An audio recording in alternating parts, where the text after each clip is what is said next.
తెలంగాణది ఎక్కడ కూడా ఏమండి తెలంగాణది ఎక్కడ కూడా మనం తప్పు మాటలు మాట్లాడలేదు.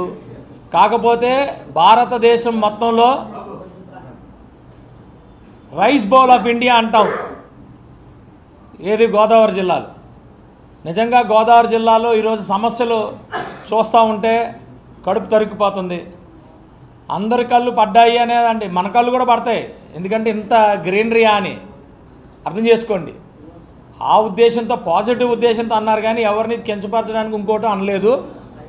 డెఫినెట్గా మన గోదావరి జిల్లా అంటే మనకి ప్రౌడ్, చాలా ప్రౌడ్ ఫీల్ అవుతాం. గోదావరి జిల్లాలో మరి అంత ప్రౌడ్ ఫీల్ అయినప్పుడు ఈరోజు సమస్యలతో ఉన్నప్పుడు డెఫినెట్గా ఎవరికైతే గోదావరి జిల్లాలంటే ఇష్టం ఉన్నాలో వాళ్ళు బాధగా ఉంటుంది. దాంట్లో అన్ని సమస్యలు ఉన్నాయి. దాని మీద అన్నారు కానీ దీన్ని పెద్దగా చేయాల్సిన పని లేదు. ఇంకా పని పాట లేకపోతే ఎవడో ఏదో మాట్లాడుకుంటాడు.